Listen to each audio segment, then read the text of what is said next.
दुनिया ने जब जब जोर लगाया मेरी कश्ती डुबोने को।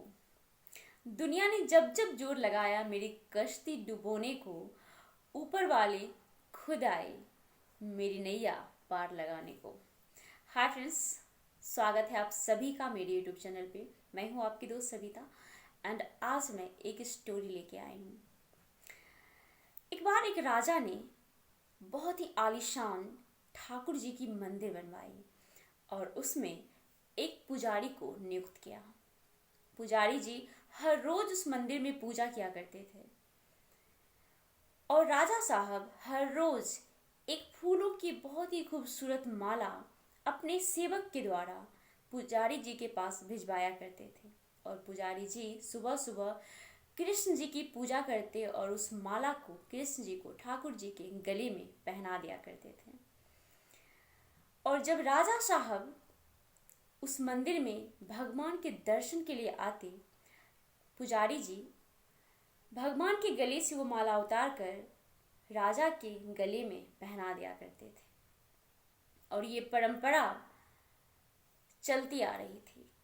बहुत दिन बीत गए, पुजारी जी बूढ़े होने चले, राजा साहब की भी उम्र हो चुकी थी।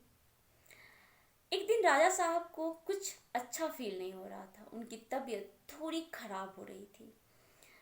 उन्होंने सेवक के द्वारा वो माला भिजवाया और साथ में एक संदेश भिजवाया कि मेरी तबीयत कुछ ठीक नहीं है, पुजारी जी से कहना आज मेरी प्रतीक्षा ना करें और पूजा को संपन्न करें।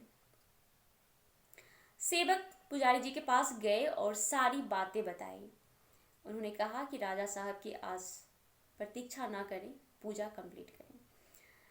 पुजारी जी पूजा किए, क्योंकि वहाँ का रूल था कि माला कृष्ण जी के गले से उतरता था। उन्होंने माला उतारी और वो सोचने लगे कि इतने दिनों से मैं ठाकुर जी की पूजा कर रहा हूँ और इस माला को राजा के गले में डाल रहा हूँ, शायद ये कृष्ण जी की उनकी ही इच्छा है कि मैं इस माला को गले में पहनूं, अपने गले में पहनूं।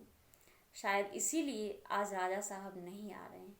और उन्होंने उस माला को उतारा और पुजारी जी अपने गले में उस माला को पहन लिए। इतने ही देर में सेवक दौड़ते हुए आए और उन्होंने कहा कि राजा साहब को कुछ अच्छा फील नहीं हो रहा था, उनकी तबीयत और खराब होने लगी थी। इस वजह से उन्होंने सोचा कि हमारी परंपरा टूट ना जाए, जो भगवान के दर्शन करना और उस गले में माला को पहनना, इस परंपरा को शायद तोड़ना ठीक नहीं होगा। इस वजह से वो भगवान के दर्शन के लिए आ रहे हैं। पुजारी जी डर गए। उन्हें लगा कि मैं इस माला को अपने गले में पहन लिया हूँ और राजा साहब इसे देख लेंगे तो शायद मुझे दंड दे देंगे।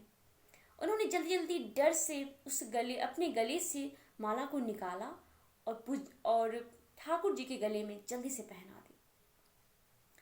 राजा साहब आए और जैसे होता था उन्होंने ठाकुर जी के गले से माला निकाली और राजा जी के गले में पहना दी। राजा साहब उस माला को बहुत ही गौर से देखने लगे और उन्होंने देखा कि माला में एक वाइट सफेद बाल था।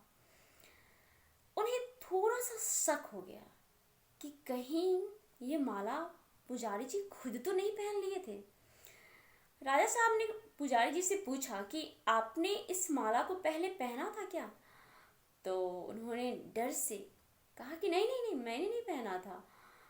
मैं तो आपको ठाकुर जी के गले से निकालकर आपको ये माला पहना रहा हूँ, बट ये सफेद बाल किसके हैं? तो पुजारी जी डर से बोल दिए, ये सफेद बाल ठाकुर जी के हैं, मेरे नहीं। अब राजा को इस बात से काफी क्रोध आ गया कि पहले तो ये पुजारी झूठ बोल रहा है और जब सफेद बाल के बारे में पूछ रहा हूं तो दोबारा ही भगवान जी के बारे में कह दिया कि ये ठाकुर जी के बाल हैं। ठाकुर जी के बाल सफेद कब से हो गए?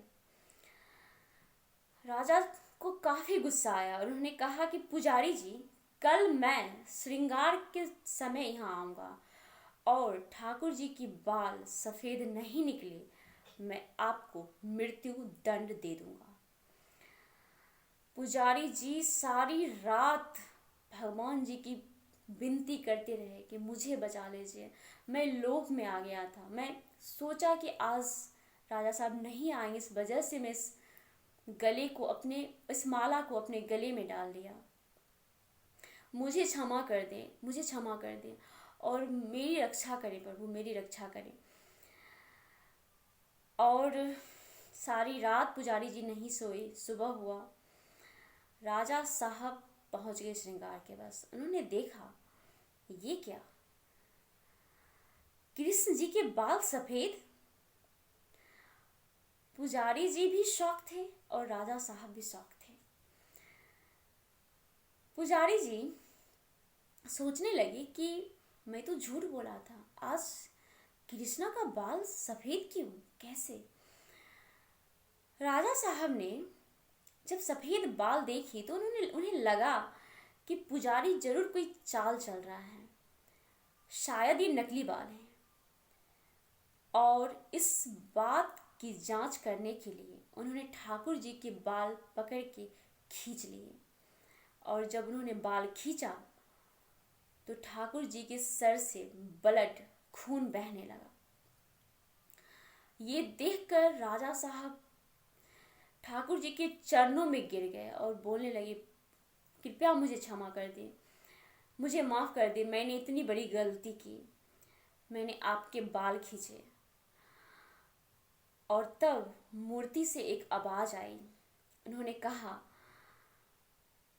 कि राजा, तुमने मुझे सिर्फ मूर्ति समझा, इसलिए मैं तुम्हारे लिए सिर्फ मूर्ति हूँ।